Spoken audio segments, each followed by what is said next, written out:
O profeta que fugiu de Deus e foi engolido vivo. Você consegue fugir de Deus? Um homem tentou e acabou na barriga de um peixe por 3 dias. E o mais chocante, essa não é a parte mais incrível da história. Fica até o final, porque o que aconteceu depois vai te deixar de boca aberta. E aí, família, viver na palavra. Levanta a mão quem aqui já tentou fugir de algo que Deus estava pedindo. Pode ser sincero, sem julgamento. Aquele chamado que você ignorou, aquela conversa difícil que você evitou, aquele perdão que você não quis dar. Hoje vamos falar de Jonas, provavelmente a história bíblica mais deturpada e mal contada de todas. Porque todo mundo acha que a história é sobre um peixe, mas eu te garanto, o peixe é a parte menos importante. A história de Jonas é sobre rebeldia, racismo, preconceito, segundo chances, e a misericórdia absurda de um Deus que não desiste de ninguém. Preparado? Então bora! Jonas 1:1-2 começa assim. A palavra do Senhor veio a Jonas, filho de Amitai, dizendo: Levanta-te, vai à grande cidade de Nínive e clama contra ela, porque a sua malícia subiu até mim. Parece simples, né? Vai em Nínive e prega. Mas tem um problemão aqui que você precisa entender. Nínive era a capital da Assíria, o império mais brutal, violento e sanguinário da época. Esses caras eram famosos por empalar pessoas, queimar cidades inteiras e cometer atrocidades inimagináveis. Pior, eles eram inimigos de Israel. Eles haviam matado, torturado e escravizado milhares de israelitas. E agora Deus está mandando Jonas, um profeta israelita, ir até lá para dar uma chance de arrependimento para eles. Jonas deve ter pensado: espera, os assírios merecem julgamento, não misericórdia. E aí Jonas faz o impensável. Jonas 1:3. Jonas, porém, se dispôs a fugir da presença do Senhor para Tarsis, e tendo descido a Jope, achou um navio que ia para Tarsis. Pagou, pois, a sua passagem e embarcou nele para ir com eles para Tarsis, para longe da presença do Senhor. Ele fugiu. Não só disse não, ele pegou um barco na direção oposta. Nínive ficava a leste, Jonas foi para o oeste, o mais longe possível. E olha a ironia. Ele era profeta de Deus e achou que podia fugir da presença do Senhor, como se Deus não estivesse em todo lugar. Salmo 139, 7 e 8 já avisava: Para onde me ausentarei do teu espírito? Para onde fugirei da tua face?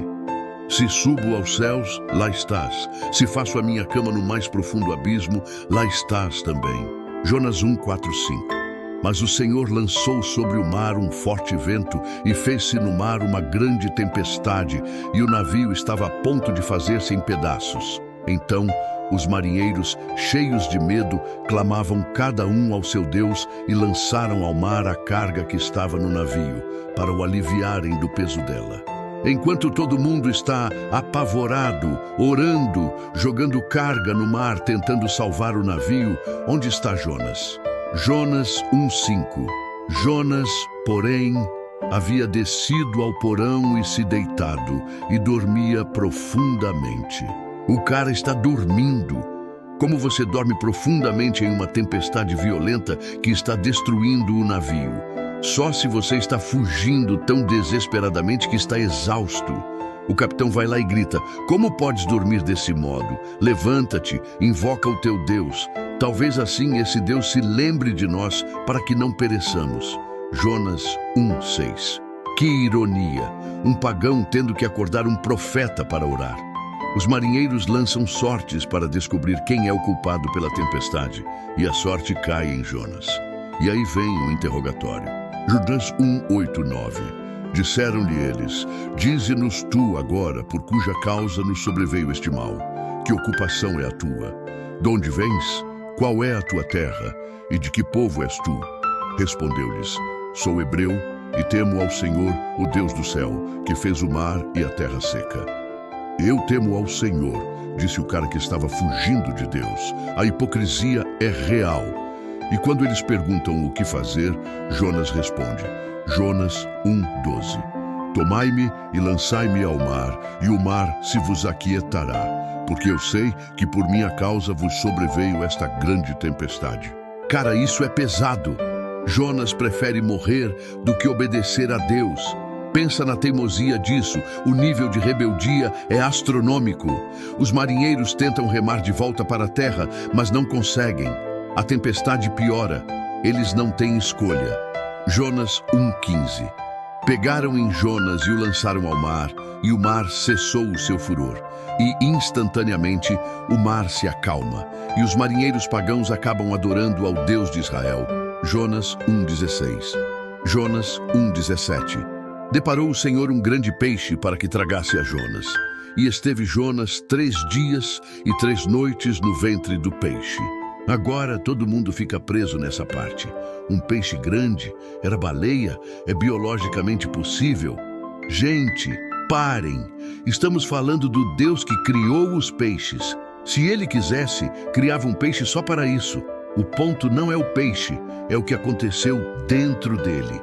Jonas, capítulo 2, é uma das orações mais desesperadas e lindas da Bíblia inteira. Jonas 2:2. Na minha angústia clamei ao Senhor, e ele me respondeu. Do ventre do abismo gritei, e tu me ouviste a voz. Ele descreve a experiência, algas marinhas enroladas na cabeça, afundando nas profundezas, sem esperança. Mas então, vem a revelação. Jonas 2:8-9. Os que se entregam aos ídolos vãos abandonam aquele que lhes pode fazer misericórdia. Eu, porém, com voz de gratidão, te oferecerei sacrifícios. O que votei, pagarei. Ao Senhor pertence a salvação. Ele finalmente entende. Salvação vem de Deus, não dos nossos planos, não da nossa vontade, mas de Deus. Jonas 2:10. Falou, pois, o Senhor ao peixe, e este vomitou a Jonas na terra seca.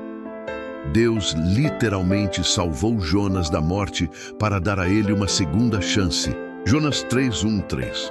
A palavra do Senhor veio segunda vez a Jonas, dizendo: levanta-te, vai à grande cidade de Nínive e prega contra ela a mensagem que eu te digo. Levantou-se Jonas e foi para Nínive, segundo a palavra do Senhor. Segunda chance, e dessa vez ele obedece. Jonas 3:4. Jonas entrou pela cidade, caminhando um dia e pregava. Ainda 40 dias e Nínive será subvertida. A mensagem era simples. Vocês têm 40 dias, depois disso acabou. E aí acontece o milagre. Jonas 3:5. Os homens de Nínive creram em Deus e proclamaram um jejum e vestiram-se de pano de saco, desde o maior até o menor. Até o rei se humilhou. Jonas 3:6-9. A notícia chegou ao rei de Nínive. Ele se levantou do seu trono, tirou de si as suas vestes, cobriu-se de pano de saco e sentou-se sobre cinza. Quem sabe se voltará a Deus e se arrependerá e se apartará do furor da sua ira, de sorte que não pereçamos? A cidade inteira, 120.000 pessoas, se arrependeu. Do rei até o mendigo, e aqui vem a parte que ninguém espera. Jonas 4:1. Com isso, desgostou-se Jonas extremamente e ficou irado. Como assim? A cidade inteira se converteu, Deus mostrou misericórdia, vidas foram salvas, e Jonas está irritado. Jonas 4:2-3. Ah, Senhor, não foi isso o que eu disse, estando ainda na minha terra? Sabia que és Deus clemente e misericordioso, e tardio em irar-se, e grande em benignidade, e que te arrependes do mal. Peço-te, pois, ó Senhor, tira minha vida, porque melhor me é morrer do que viver. Caramba, Jonas está dizendo, eu sabia que tu eras misericordioso, por isso eu fugi, porque eu não queria que tu perdoasses eles. Ele preferia morrer do que ver os assírios sendo perdoados. Isso é preconceito no nível raiz. Deus faz crescer uma planta para dar sombra a Jonas. Jonas fica feliz. Deus manda um verme comer a planta. Jonas fica com raiva de novo, desejando a morte. E aí Deus solta a mensagem devastadora. Jonas 4:10-11. Disse o Senhor: tens compaixão da planta que te não custou trabalho algum, a qual não fizeste crescer, que numa noite nasceu e numa noite pereceu. E não hei de eu ter compaixão da grande cidade de Nínive, em que há mais de 120.000 pessoas que não sabem discernir entre a mão direita e a mão esquerda, e também muitos animais? Jonas, você fica triste por uma planta, mas quer que eu destrua 120.000 pessoas. E é aí que o livro termina, sem resposta de Jonas. A Bíblia deixa a pergunta no ar para nós respondermos. Você é como Jonas, quer misericórdia para você, mas julgamento para aquelas pessoas? Você acha que alguns pecados são perdoáveis e outros não? Você torce o nariz para certas pessoas que não merecem a graça de Deus? Jonas revela o pior de nós. Queremos um Deus que ame quem nós amamos e condene quem nós odiamos. Mas segundo Pedro 3,9 diz: o Senhor não retarda a sua promessa, ainda que alguns a tenham por tardia. Porém, é longânimo para convosco, não querendo que nenhum pereça, senão que todos cheguem ao arrependimento. Todos, inclusive aquela pessoa que você acha insuportável. A história de Jonas não é sobre um peixe, é sobre o coração de Deus, que ama até os piores pecadores.